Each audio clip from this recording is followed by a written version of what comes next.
dan kawan-kawan seluruhnya karyawan dari bank tersebut. Pengadilan negeri tersebut membaca berkas perkara dan surat-surat yang bersangkutan, mendengar beberapa pihak yang berperkara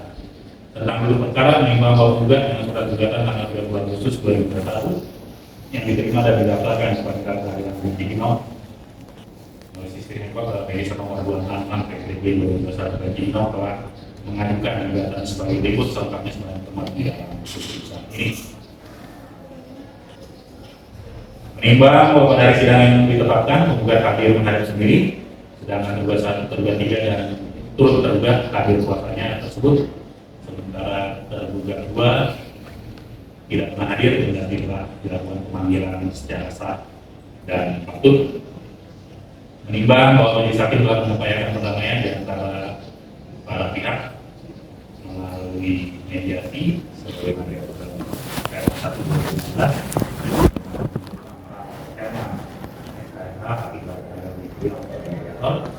menimbang berdasarkan laporan mediator upaya perdamaian tersebut berhasil yang juga dibacakan dan dilaksanakan oleh penggugat. Menimbang bahwa para tergugat dan tergugat pada juga yang melaksanakan persidangan secara elektronik. Menimbang pada gugatan tersebut kuasa tergugat 1 telah mengajukan jawaban selama sekolah di dalam putusan ini telah dibacakan.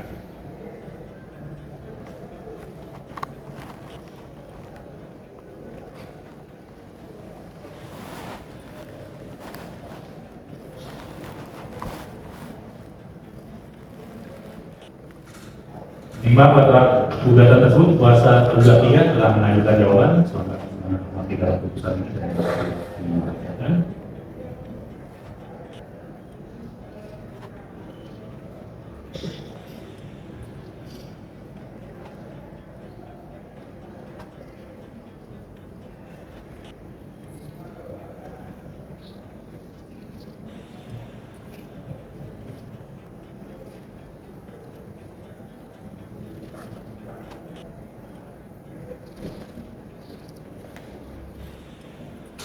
Menimbang bahwa tergugat tersebut turut tergugat telah mengajukan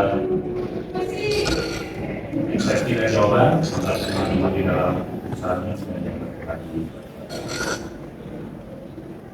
Menimbang bahwa terhadap eksepsi dan jawaban tergugat 1, tergugat 3 dan tergugat semoga permohonan replik. Menimbang bahwa terhadap replik tersebut tergugat 1, tergugat 3 dan tergugat telah mengajukan replik. Menimbang bahwa turut tergugat telah mengajukan eksepsi perihal kewenangan relatif yang mana telah diputus dengan putusan selah tanggal 3 April 2022 dengan amal yang berbunyi sebagai berikut. Adili melakukan eksepsi mengenai kompetensi relatif dari turut tergugat. 2 menyatakan bahwa Pengadilan Negeri Cibinong tidak berwenang mengambil perkara nomor 266 PDG 2021 PN Cibinong. 3 menunggu penggugat untuk membayar biaya perkara ya. Menimbang bahwa terhadap putusan Pengadilan Negeri Cibinong tersebut penggugat telah mengajukan banding yang mana Pengadilan Tinggi Bandung telah mengangkat putusan Pengadilan Negeri Cibinong dengan putusan nomor 296 PDT 2022 PT Bandung tanggal 7 Juni 2022. Menimbang bahwa putusan Pengadilan Negeri Cibinong di Pengadilan Tinggi Bandung tersebut penggugat telah mengajukan kasasi yang mana telah diputus dengan putusan nomor 722K PDT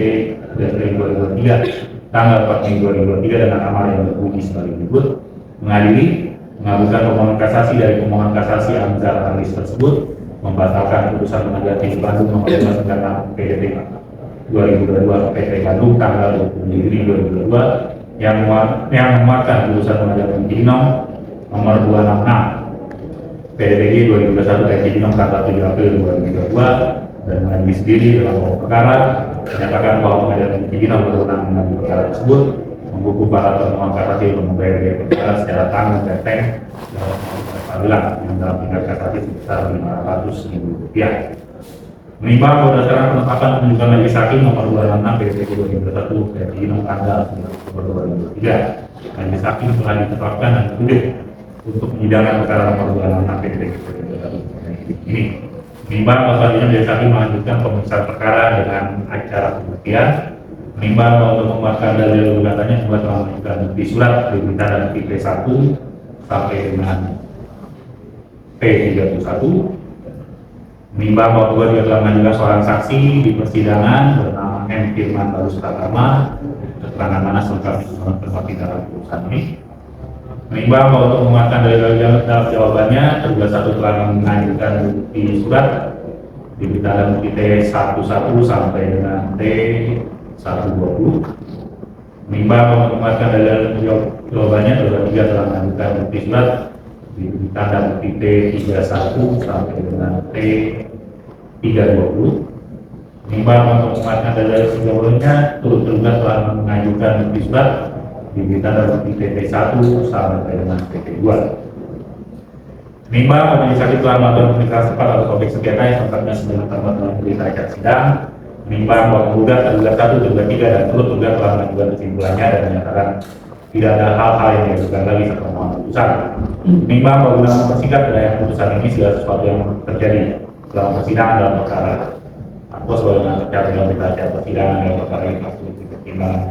dan perkara yang dianggap telah tepat dan merupakan bagian yang tidak terpisahkan. Ini tentang hukumnya dalam provisi, menimbang bahwa secara teori putusan provisi menurut pasal 3P adalah keputusan berupa tindakan sementara yang dijatuhkan oleh hakim yang mendahului putusan akhir dan tidak menyangkut materi perkara. Putusan provisi akan berlaku sampai putusan tetap. Menimbang oleh karenanya saat putusan provisional adalah satu harus memperhatikan atas permintaan yang tidak terbiasa dan relevansinya. Dua harus memutuskan dengan jelas tindakan sementara yang harus diputuskan, dan tiga tidak boleh menyangkut perkara. Menimbang bahwa menaikkan tuntutan provisi pada pokoknya menurut hal sebagai berikut. Satu, menetapkan sita jaminan terhadap tanah dan bangunan SHGB 620 seluas 112 meter persegi yang terletak di Rumah Negara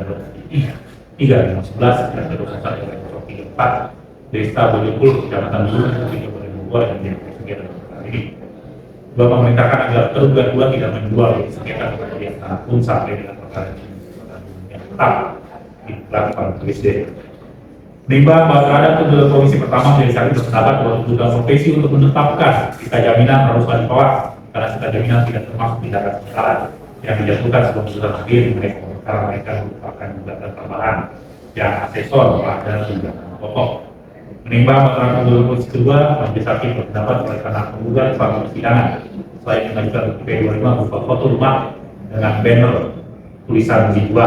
tidak mengajukan alat bukti lain untuk membuktikan urgensi dan relevansi untuk dikabulkannya tuntutan provisi tersebut, maka majelis hakim berpendapat tuntutan provisi kedua dari penggugat tidak berdasar sehingga juga ditolak. Dalam eksepsi, menimbang bahwa selain eksepsi mengenai kompetensi relatif yang diajukan oleh tergugat 1 dan tergugat juga telah mengajukan eksepsi mengenai hal-hal sebagai berikut. Pertama, eksepsi juga terkabul atau tidak jelas atau ribet, dan kedua eksepsi juga tak secara personal. Menimbang bahwa materi-materi eksepsi tersebut di atas, majelis hakim akan mempertimbangkan yang berikut. Menimbang bahwa menurut yang harap yang dimaksud dengan gugatan kabul atau tidak jelas atau ribet adalah surat gugatan yang tidak terang atau isinya gelap, padahal ada gugatan yang dianggap memenuhi syarat formil. Dari gugatan harus terang dan jelas serta tegas. Menimbang bahwa menurut permulaan Sultan dan Iskandar dari pelaku nyata, gugatan yang berisi pernyataan yang bertentangan satu sama lain disebut obstruable atau gugatan yang tidak jelas atau gugatan kabur yang berakibat tidak diterimanya ditolak yang gugatan tersebut. Menimbang bahwa setelah mempelajari materi gugatan majelis hakim dapat menyimpulkan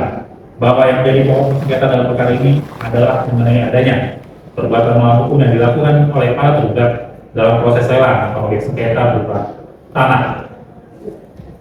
dan bangunan SHGB 630 seluas 112 meter persegi dahulu atas nama Amzar Alis yang terletak di perumahan Bumi Mutiara Blok JI 3 nomor 11 RT 01 RW 034 Desa Bojopul, Gunung Putri, Kabupaten Bogor. Menimbang bahwa setelah mencermati posisi gugatan penggugat yang kemudian dihubungkan dengan tertuduh gugatan berpendapat bahwa gugatan sudah cukup terang dan jelas atau tegas serta tidak saling bertentangan satu sama lain sehingga dengan tiga eksepsi mengenai gugatan kabur atau tidak jelas obskur label yang bergugatan tergugat 1 dan tergugat menjadi alasan dan penekatannya harus tolak. Menimbang bahwa selanjutnya mengenai eksepsi gugatan error persona akan dipertimbangkan sebagai berikut. Menimbang bahwa sebagaimana diutarakan oleh Harap bukunya hukum acara perdata dan gugatan persidangan dan pengadilan. Bahwa yang dimaksud dengan error personal dalam bentuk tulis enkoda head atau sasaran pihak yang juga, yaitu jika terjadi kekeliruan dalam menarik orang sebagai gugat. Sedangkan yang dimaksud dengan pluribus konsorsium adalah jika pihak yang bertindak sebagai penggugat atau yang ditarik sebagai tergugat tidak lengkap, masih ada orang yang mesti ikut bertindak sebagai penggugat atau ditarik sebagai tergugat jika gugatan yang diajukan kurang pihaknya. Menimbang mengenai apakah suatu gugatan mengandung error personal atau tidak, majelis hakim berpendapat adalah merupakan hak dari penggugat untuk menentukan siapa saja pihak yang akan digugatnya, terlepas dari apakah akan terjadi salah salah pihak yang digugat ataupun gugatan kurang pihak, yang mana menurut pandangan majelis hakim hal tersebut dapat terungkap pada saat pemeriksaan pokok perkara. Demikian juga untuk menentukan apakah masih ada orang yang mesti ikut bertindak sebagai penggugat atau ditarik sebagai penggugat akan ditentukan. Kemudian menimbang bahwa dengan demikian statement yang gugatan penggugat yang mengandung error personal yang diajukan oleh turut tergugat menurut hemat majelis hakim juga haruslah ditolak. Dalam pokok perkara, menimbang bahwa sudah tujuan gugatan penggugat adalah sebagaimana tersebut di atas, menimbang bahwa yang menjadi pokok persidangan dalam perkara ini adalah mengenai adanya perbuatan melawan hukum yang dilakukan oleh para tergugat dalam proses lelang atas objek sengketa berupa tanah dan bangunan SHGB 6630 seluas 112 meter persegi dahulu atas nama Hamzah Raklis yang terletak di perumahan Bumi Mutiara Blok JI 3 nomor 11 RT 1 RW 34 Desa Bojongkulur Bumi Putri Kabupaten Bogor. Menimbang bahwa terhadap dari penggugat tersebut tergugat 1, tergugat 3 dan turut tergugat menolaknya sehingga oleh karena itu berdasarkan pasal 1465 KUH Perdata yaitu pasal 163 SR juga kewajiban untuk membuktikan dalil-dalil tersebut. Menimbang bahwa sebelum mempertimbangkan lebih lanjut dari bukti-bukti yang diberikan oleh para pihak, majelis hakim akan mempertimbangkan hal tersebut sepanjang ada relevansinya di perkara ini. Menimbang bahwa secara teori hukum perdata mengenai perbuatan melawan hukum diatur dalam pasal 1365 KUH Perdata yang pada pokoknya menunjukkan bahwa tiap perbuatan yang melanggar hukum dan membawa kerugian kepada orang lain mewajibkan orang yang menimbulkan kerugian itu karena kesalahan untuk mengganti kerugian tersebut. Menimbang bahwasanya majelis hakim akan mempertimbangkan apakah benar para tergugat telah melakukan perbuatan melawan hukum sebagaimana yang dilakukan oleh tergugat. Menimbang berdasarkan bukti T1 yang sama dengan bukti T1 dan bukti T2 dan bukti T35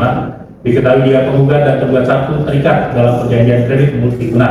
dengan jumlah pokok tidak lebih 117 juta rupiah dan dengan anggunan berupa tanah dan bangunan SHGB nomor 6630 Bojongkulur. Ini bukti P2 dengan sama dengan bukti T12 dan bukti T13 luas 112 meter persegi yang terletak di perumahan Bumi Mutiara Blok J3 nomor 11 RT 1 RW 34 Desa Bojongkulur Kecamatan Bumi Putri Kabupaten Bogor. Menimbang bahwa berdasarkan bukti T13 juga bukti T39, bukti T14 juga bukti T39 dan bukti T15 diketahui jika SHGB nomor 6630 Bojongkulur telah dibebani dengan hak tanggungan untuk peringkat pertama atas nama PT Bank Sentral Asia Tergugat 1. Menimbang bahwa dalam perjalanan waktu sebagaimana dilakukan oleh Tergugat 1, pembayaran angsuran oleh penggugat mengalami kendala sehingga berdasarkan bukti T37 tertanggal 6 Oktober 2011, penggugat masih memiliki jumlah kewajiban sebesar 98.479.479,28 rupiah kepada Tergugat 1. Menimbang bahwa dalam bukti T34 Tergugat 1 kemudian mengajukan permohonan lelang atas jaminan kredit kasus SHGB nomor 6630 Bojongkulur kepada Tergugat 3 yang setelah persyaratan dinilai lengkap sesuai dengan peraturan Menteri Keuangan nomor 93 PMK 06/2010 tentang petunjuk pelaksanaan lelang ditindaklanjuti oleh Tergugat 3 hingga akhirnya lelang dilaksanakan dan diperoleh pemenang lelang berdasarkan risalah lelang nomor 693 2011 tanggal 28 Desember 2011 di bukti T11 yang sama dengan bukti T32. Menimbang bahwa yang menjadi pertanyaan selanjutnya adalah apakah prosedur pelaksanaan lelang yang dilakukan oleh Tergugat 3 atas permohonan Tergugat 1 tersebut di atas telah sesuai dengan ketentuan yang berlaku. Menimbang bahwa dalam gugatannya yang menjadi salah satu pokok keberatan tergugat yang kali diajukannya, gugatan ini adalah besaran nilai limit atas objek jaminan yang diajukan Tergugat 1 yang menjadi dasar nilai limit lelang yang dirasa tidak sesuai dengan NJOP maupun nilai real dari objek jaminan yang akan dilelang. Menimbang bahwa ketentuan pasal 35 ayat 1 dan 2 Peraturan Menteri Keuangan Nomor 93 dari PMK 706 dari 2010 tentang petunjuk pelaksanaan lelang menyebutkan bahwa setiap pelaksanaan lelang disyaratkan adanya nilai limit yang menjadi tanggung jawab penjual atau pemilik barang. Menimbang bahwa lebih lanjut pasal 36 ayat 1, 2, dan 3 Peraturan Menteri di atas mensyaratkan bahwa dalam menetapkan nilai limit, penjual atau pemilik barang mendasarkan pada penilai, yaitu pihak yang melakukan penilaian secara independen berdasarkan kompetensi yang dimilikinya atau berdasarkan penaksiran oleh penaksir atau tim penaksir, yaitu pihak yang berasal dari instansi atau perusahaan penjual yang melakukan penaksiran berdasarkan metode yang dapat dipertanggungjawabkan. Menimbang bahwa berdasarkan PT 314 diketahui bahwa terhadap tanah dan bangunan SRJB nomor 6630 Bojongkulur, tergugat 1 memberikan harga limit sebesar 50 juta rupiah yang kemudian dijadikan tergugat 3 sebagai nilai limit pada pelaksanaan lelang tanggal 28 Desember 2011 yang dimenangkan oleh tergugat 2 dengan harga penawaran 51 juta rupiah. Tidak di T111 yang sama dengan T32. Menimbang berdasarkan bukti T120 diketahui bahwa tergugat 1 melalui kantor jasa penilai publik Arif dan rekan pernah meminta dilakukan penilaian aktiva tetap atas nama penggugat, yang mana berdasarkan penilaian kantor jasa penilai publik tersebut, objek yang terletak di Perumahan Bumi Mutiara Blok J3 nomor 11 RT 1 RW 034 Desa Bojongkulur Kecamatan Gunung Putri Kabupaten Bogor memiliki nilai pasar berdasarkan bangunan fisik sebesar 184 juta rupiah dengan nilai litigasi 141.600.000 rupiah. Menimbang berdasarkan pasal 1 angka 16 dan 19 Peraturan Menteri Keuangan Nomor 180 PMK 06 garis miring 2009 tentang penilaian barang, jaminan dan atau harta kekayaan lain dalam rangka penyebutan piutang negara oleh Panitia Urusan Piutang Negara Direktorat Jenderal Kekayaan Negara. Diketahui bahwa yang dimaksud dengan nilai pasar adalah perkiraan jumlah uang pada tanggal penilaian yang dapat diperoleh dari transaksi jual beli atau hasil penukaran suatu properti antara pembeli yang berminat membeli dan penjual yang berniat menjual dalam suatu transaksi bebas ikatan yang penawarannya dilakukan secara layak dalam waktu yang cukup, di mana kedua pihak masing-masing mengetahui kebutuhan properti tersebut, bertindak hati-hati dan tanpa paksaan. Sedangkan nilai likuidasi adalah nilai properti yang dijual melalui lelang setelah memperhitungkan resiko penjualannya. Menimbang bahwa dengan berdasarkan pada pertimbangan di atas, majelis hakim mendapati bahwa nilai limit yang ditetapkan oleh tergugat 1 jauh lebih rendah dari nilai likuidasi yang didasarkan pada penilaian oleh penilai kantor jasa penilai publik Arif dan rekan. Menimbang bahwa kendati ketentuan pasal 38 Peraturan Menteri Keuangan Nomor 93 garis miring PMK 706 garis miring 2010 tentang petunjuk pelaksanaan lelang mengatur bahwa dalam hal pelaksanaan lelang ulang, nilai limit pada lelang sebelumnya dapat diubah oleh penjual atau pemilik barang dengan menyebutkan alasan yang dapat dipertanggungjawabkan. Namun oleh karena berdasarkan bukti-bukti yang diajukan oleh tergugat 1 dan tergugat 3, tidak ditemukan adanya bukti bahwa dalam penetapan nilai limit dalam pelaksanaan lelang ulang yang dilakukan oleh tergugat 1 telah diubah dengan menyebutkan alasan yang dapat dipertanggungjawabkan. Maka dengan demikian bersemak majelis hakim, tergugat 1 telah melakukan perbuatan melanggar hukum yang membawa kerugian kepada penggugat. Menimbang bahwa apakah selain tergugat 1, tergugat 2, tergugat dan kami ulangi, menimbang bahwa apakah selain tergugat 1, tergugat 2 dan tergugat 3 juga dapat dinyatakan telah melakukan perbuatan melanggar hukum. Menimbang bahwa sebagaimana yang didalilkan oleh penggugat dan juga dengan didasarkan pada risalah lelang nomor 693 dari 2011 tanggal 28 Desember 2011 diketahui bahwa tergugat 2 merupakan pemenang lelang atas objek yang terletak di Perumahan Bumi Mutiara Blok J3 nomor 11 RT 01 RW 034 di Desa Bojongkulur Kecamatan Gunung Putri Kabupaten Bogor, SHGB nomor 6630 Bojongkulur.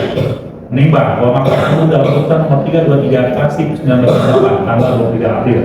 1969, nomor 821 Kasih 1974 tanggal 28 April 1976 dan nomor 3604 Kasih 1985 tanggal 17 November 1987 pada pokoknya menyatakan bahwa tergugat sebagai pembeli dalam penjualan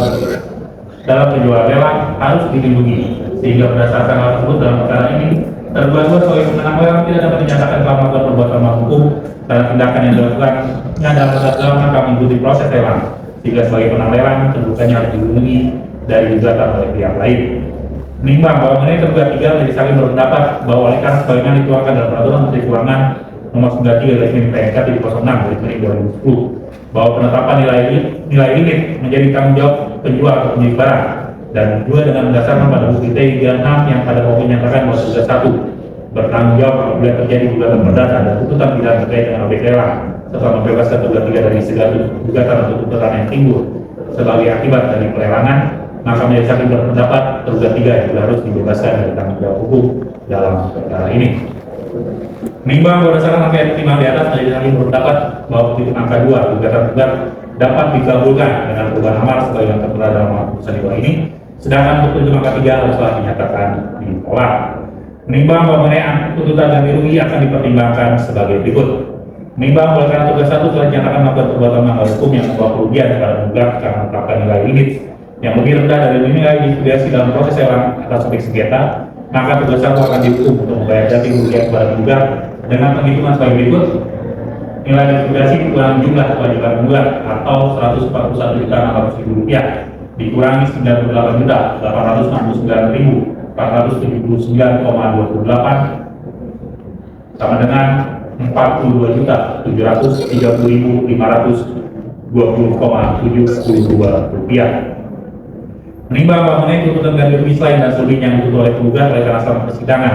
majelis hakim tidak dapat bukti yang mendukung dari penggugat tersebut, maka tuntutan ganti rugi selain dan selebihnya dari yang telah ditetapkan di atas haruslah ditolak. Menimbang bahwa mengenai petitum tentang sah dan berharga sita jaminan oleh karena proses perkara ini tidak pernah dimohonkan suatu sita jaminan dan tidak pernah membuat suatu penetapan mengenai sita jaminan tersebut, maka petitum penggugat mengenai sah dan berharganya sita jaminan tersebut haruslah dinyatakan ditolak. Menimbang bahwa terkait petitum agar memerintahkan tergugat untuk tunduk dan patuh pada putusan perkara ini, maka selain membuka tergugat sebagai pelengkap dalam satu gugatan yang menolak Sukamti dan Iskandar Ulin Kapalminata, tergugat dalam petitum biasanya hanya sekedar dimohonkan agar tunduk dan taat terhadap putusan hakim, maka fenomena hemat majelis hakim juga dapat dikabulkan. Menimbang oleh karena gugatan penggugat dikabulkan sebagian dan tugas 1 dari pihak yang kalah, maka tugas 1 harus dihukum untuk membayar biaya perkara yang hingga putusan yang mengucapkan kebutuhannya sebagai terdapat di dalam putusan ini. Menimbang bahwa berdasarkan rangkaian pertimbangan sebagaimana tersebut di atas, maka penggugat cukup beralasan untuk dikabulkan sebagian dengan perubahan putusan sebagaimana tersebut di atas, sedangkan untuk gugatan selain dan selebihnya haruslah dinyatakan ditolak. Memperhatikan pasal 1365 KUH Perdata serta ketentuan perundang-undangan lain yang bersangkutan. Mengadili dalam provisi menolak tuntutan provisi penggugat untuk seluruhnya, dalam eksepsi menolak eksepsi tergugat 1 dan tergugat untuk seluruhnya, dalam pokok perkara mengabulkan gugatan penggugat untuk sebagian, menyatakan tergugat 1 telah melakukan perbuatan melanggar atau melawan hukum dan merugikan penggugat, menghukum tergugat 1 untuk membayar ganti rugi kepada penggugat berupa kerugian material sebesar Rp47.520,72 yang merupakan kerugian dari penjualan objek sengketa, menghukum tergugat untuk tunduk dan patuh pada putusan perkara ini, menghukum tergugat 1 untuk membayar biaya perkara sejumlah Rp1.162.000 dan menolak gugatan penggugat untuk selain dan selebihnya. Demikian putusan dalam sidang pemohon majelis hakim pada Kamis